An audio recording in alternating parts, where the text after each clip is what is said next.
let's predict how well people do in university. We'll start with the assumption that intelligence, if intelligence isn't associated with university success, then you're probably not talking about intelligence. Now you could argue that, right? Because you could say, well, intelligence has nothing to do with university success. But that's a definitional matter.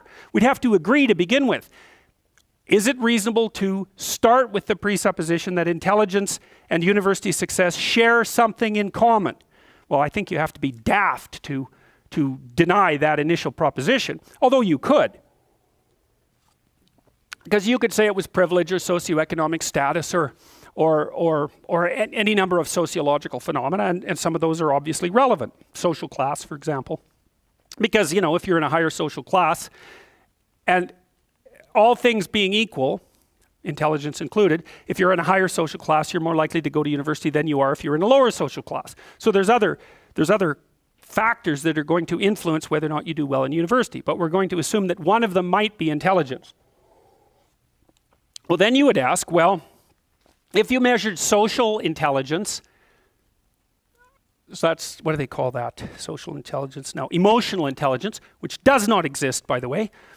Emotional intelligence, moral intelligence, linguistic, musical, logical, mathematical, spatial, body kinesthetic, interpersonal, and interpersonal. All different forms of intelligence. Okay, so to answer the question of whether they exist, what you do first is pick a target, prediction of university performance. Then you make a measure for each of them. Then you test to see if the measure measured the same thing across multiple instances within the same person. That's a reliability test, because what the hell good is your ruler if it stretches when you use it? It has to measure the same thing multiple times. And then you would say, okay, we'll take all these different intelligences measured the way we've decided to measure them. The first thing we'll do is see how highly correlated they are, because if they're two of them are completely correlated, then you have one, you don't have two, because that's virtually the definition of one instead of two. You can factor analyze them and see if you can pull out what's common across all of them. That's another thing, because then you might say, well, intelligence is what's common across all the measures of these intelligences. It's a proposition, it's not a fact. You have to decide if you're going to agree with it. But that, if you were going to do that, you'd use a factor analysis. And you'd say, well, if someone was more likely to be musical, if they were also high in linguistic ability, and more likely to be logical and mathematically inclined if they had high spatial ability, etc., then you'd be hypothesizing that there was one factor behind all of those manifestations that's somehow similar. And maybe there wouldn't be. And then you'd take all your measures and you'd put them in something like a multiple regression analysis, and you'd predict your target, university performance. And then maybe you'd say, well, wait a minute, let's not just use university performance. Let's use junior high performance, high school performance, university performance, and job success. And then let's say that the only things that predict success across all of those categories and that are the same, we're going to define as intelligence. Well, that's basically how you end up with IQ.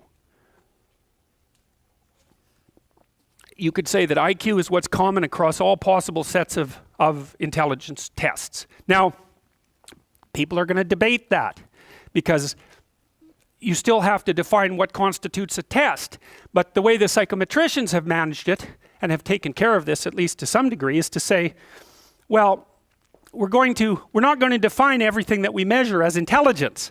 So extroverted people are more socially fluent. Are we going to call that intelligence? No. We're going to call that personality. We're going to call that extroversion. And we're going to call stress tolerance. You could say, well, if you can tolerate more stress, you're more intelligent. It's like, well, no, that isn't how we've defined it. We're going to define that as being lower in neuroticism. If you're cooperative, you're more intelligent. That's emotional intelligence. Well, what? You're less intelligent if you're competitive? Well, no. So we've parsed that off to agreeableness. So then the question might be, is there anything left of these so-called intelligences once you control for personality and IQ? And the answer is no. Nothing. Nothing left of them.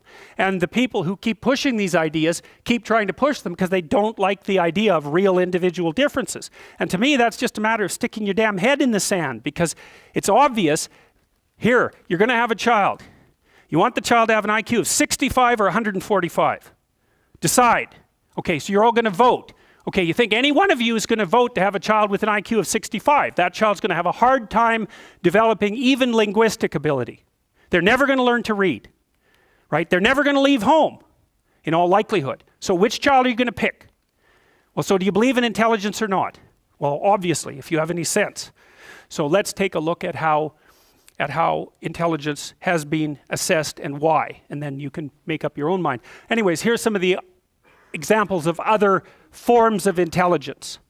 And so then the question is, well, what does it mean to have a different form of intelligence? Would form A and form B be completely uncorrelated? Like extroversion, say, and neuroticism, or would they be slightly correlated, or would they be highly correlated? And then you might ask, well, how highly correlated do they have to be before they're the same thing? Or how uncorrelated do they have to be before they're different things? And actually the answer to that comes down to something like practical utility. It's like, imagine I'm trying to figure out how well you'll do in university. And I measure one thing, and it's correlated at 0.7 with another thing I measure about you.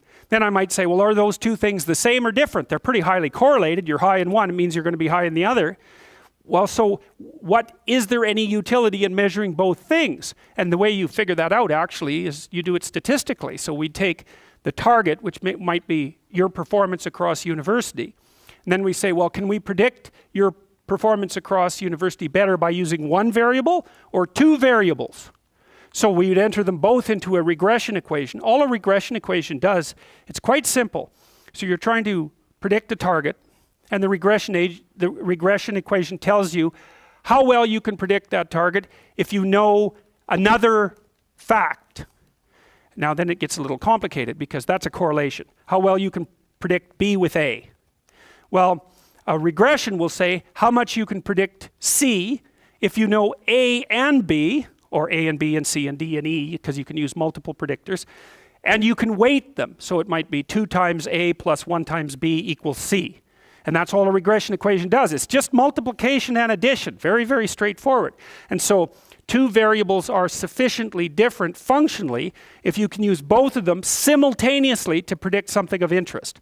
So again, it's a tool-like approach. This is how the psychometricians do it. Is something real? Well, it's real if you can measure it and it helps you predict. That's how it's defined.